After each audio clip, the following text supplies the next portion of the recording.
고척 푸르지오 힐스테이트입니다. 고척 4구역 재개발 사업지고요. 구로구 고척동에 위치해 있고 지하 3층, 지상 25층 10개 동이고 총 983세대 중에서 일반 분양은 576세대입니다. 아까보다는 좀 더 많죠. 비중으로도 더 많은 걸 볼 수 있습니다. 이 두 단지가 고척동이 먼저고 힐스테이트 메디알리가 수요일이에요. 화요일 수요일이에요. 둘 다 넣어서 둘 다 되면 고척동을 계약을 해야 되고 같은 날짜는 아니니 둘 다 넣을 수 있다. 타입 구성은 59와 84로 되어 있고 입주 연도는 2028년 8월입니다. 26년 10월 보다가 8월 보니까 마음이 편해지죠. 25평형은 9억 9,800, 34평형은 12억 4천입니다. 계약금 10% 넣고 여기도 마찬가지로 1,000만 원 넣고 계약서 수령이고 중도금 60%, 잔금 30% 구조입니다. 발코니 확정 비용은 1,300만 원이고 전매 제한은 1년, 이자는 후불제입니다. 전매 제한이 1년이니까 여유 기간이 있죠. 분양권 전매함에 있어서.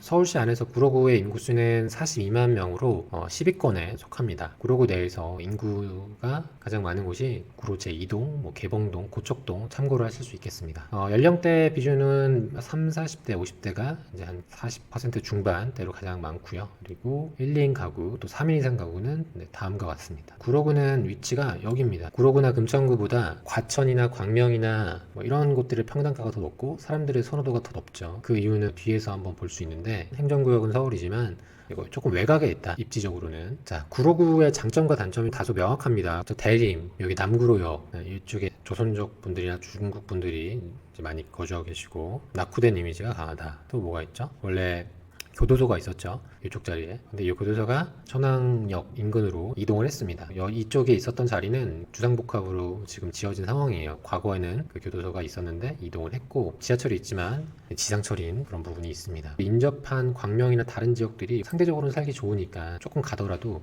이쪽으로 주로 선택을 했던 것 같고요. 장점은 뭐가 있을까요? 지도상으로 보시는 것처럼 가로로 긴 편인데 여기 신도림역이 있죠. 신도림역에서 2호선 이용하고 1호선 이용하고 현대백화점도 있고 양천구 목동 학원가가 멀지 않은 곳에 있다는 부분도 당연히 장점입니다. 별개라고 생각하시면 안 돼요. 그리고 지금 한창 입주 중인 광명도 추후에 이 구로구의 영향을 충분히 줄 수 있다. 그런 부분도 긍정적인 부분이라고 볼 수 있겠습니다. 2025년 상반기에 가장 높은 금액으로 거래됐던 아파트를 보면은 다 여기 몰려 있어요. 신도림역 주변에 신도림 4차, 디큐브시티, 신도림.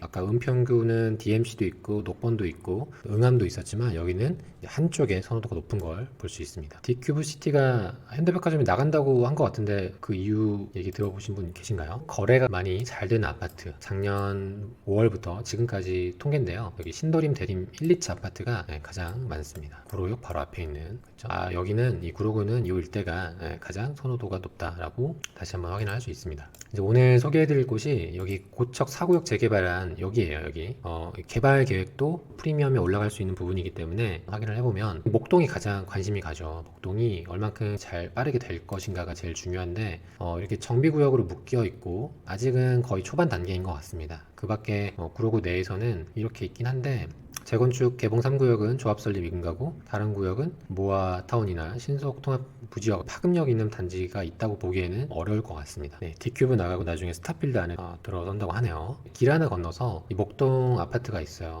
이 부분이 설명을 드려야 되는 이유가 있기 때문에 지금 여기가 12단지거든요. 38년 차고 그리고 27평형이 시세가 18억 정도 됩니다. 아직 재건축 된다는 이야기도 없는데 학원가나 학군 이런 요소가 서쪽에서는 사실 대체제가 없다 보니까 목동에 압도적으로 좀 쏠리는 경향이 있어요. 꾸준히 시세가 올라가고 있다. 특별한 호재가 없는데 학군이라는 그런 강력한 요소 때문에 조금 더 올라가면 이제 앞단지라고 불리는 단지 중에 목동 7단지가 있는데 바로 옆에 있는 모근총이 굉장히 명문이거든요. 그래서 여기는 같은 평수 대비 약간 18억이어 있고 여기는 22억입니다. 여기도 재건축 이슈는 아직은 전혀 없는데 이 두 단지 모두 근거리에 있습니다. 고척과 목동을 완전히 분리해서 볼 필요는 없다고 봐요. 차 타면은 뭐 5분 10분이면 가는 건데 서울은 온기가 퍼지는 공식이 있거든요. 그래서 당연히 목동을 따라갈 수밖에 없습니다. 물론 비례해서 간다는 이야기가 아니라 차등을 당연히 두죠. 1단지부터 이제 7단지까지가 이제 목동, 여기가 앞단지라고 부르고요. 이쪽이 이제 뒷단지라고 불리는데 선호도는 앞단지가 더 높은 편입니다. 용적률이 뒷단지가 높고 소형평수가 많은 편입니다. 14단지까지의 앞으로의 재건축 규모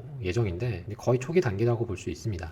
지금 지도상으로 봤을 때는 기존에 있는 구축을 기점으로 아까 우리가 봤던 12단지가 평당가가 6,800인데 길 하나 건너서 다른 단지는 3,000이나 2,300입니다. 이 정도 차이면 사실 여기에 벽이 있어야 되는 게 맞거든요. 이 정도 그 두 배 차이면 거의 한 이 정도 벽이 있어야 여기는 이 정도 차이가 나는구나 저는 생각이 드는데, 그 사거리를 보면 여기가 목동이고 여기가 고척동이거든요. 일반 도로입니다. 그러니까 현장에 갔을 때는 별로 느껴지는 차등은 없는 거죠. 당연히 학구는 인근 거주자에게만 배정이 되니까 그 부분이 이제 강력한 건 맞는데, 여기에서 물리적으로 통행을 막거나 하는 거는 없는데 차이가 너무 난다라는 생각을 하긴 했어요. 지금 이쪽 단지에서 양천구청역까지 걸어갔을 때는 한 26분, 버스 타도 걸어가서 기다리고 내려서 걸어가도 얼추 비슷한, 우리가 2호선 주로 타니까요.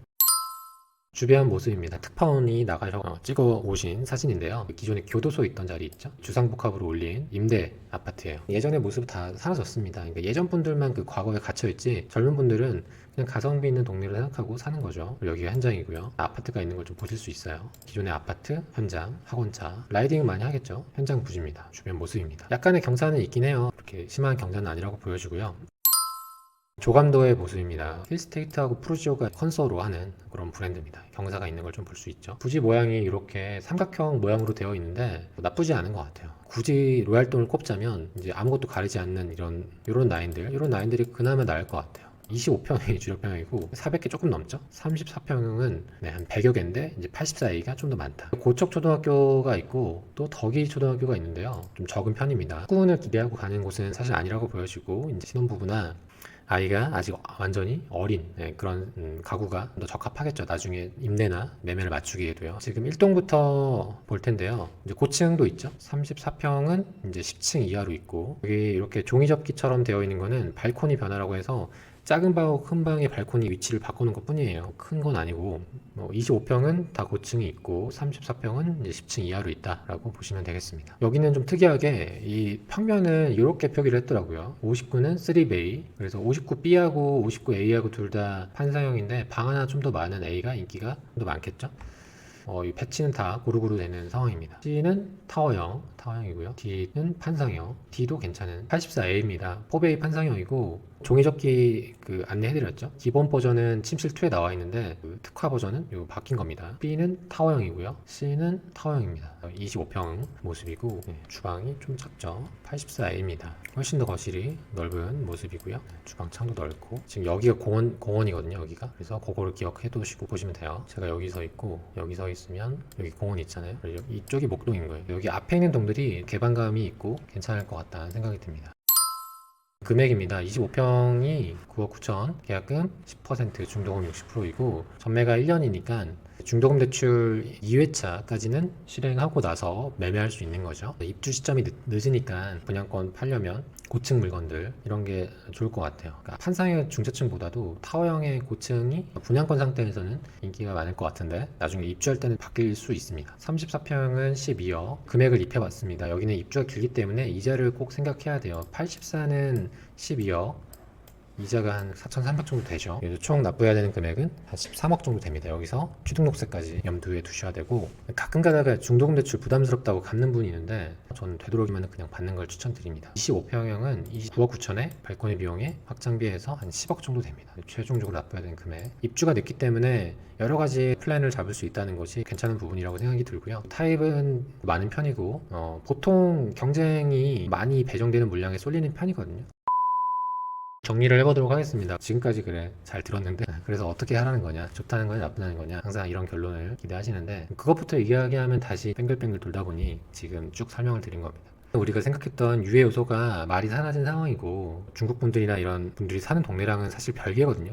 구로구이지만 생활권은 조금 더 목동권에 가깝기 때문에, 근데 그런 측면에서 저는 이 입지 자체는 구로구에 있지만 그래도 나쁘지 않다. 그리고 주변에 아파트 있다는 것도 긍정적인 부분이고, 그리고 목동이 지금도 이런데 앞으로는 더더욱 힘을 받을 거라고 생각이 듭니다. 토지 거래허가 구역 묶여있는 상황에서도, 호재가 없는 상황에서도 이렇게 거래가 되는데 나중에 뭐 하나만 살짝 풀어주면 더 대체제가 없으니까 서쪽에서는 더 대장이 치고 나가는 게 가능성이 있고, 그 대장 옆에 딱 붙어 있다는 것도 긍정적인 부분이죠. 우리가 아까 벽 없는 거 봤잖아요. 이 아파트를 살 때 무조건 호재만 보고 사는 게 아니라 금액을 보고 사는 분도 많아요. 금액적인 메리트가 있다면 충분히 관심을 가질 거라 보여지고, 여기도 한 7천에서 1억 정도는 전 괜찮다고 보여집니다. 오히려 잔금의 이슈가 없으니 조금 더 마음이 편할 수는 있죠. 그 기간 동안 여러 가지 타이밍을 잡아낼 수 있으니까. 주변에 이런 아파트도 한 9억 선에서 거래되고 있고, 물가 상승률만 고려해도 이 정도는 아니지만 더 벌어질 폭은 있다고 보여집니다. 구축과 신축이니까. 여기는 34평형보다는 오히려 25평이 좀 더 경쟁력이 있지 않을까. 신혼부부나 아직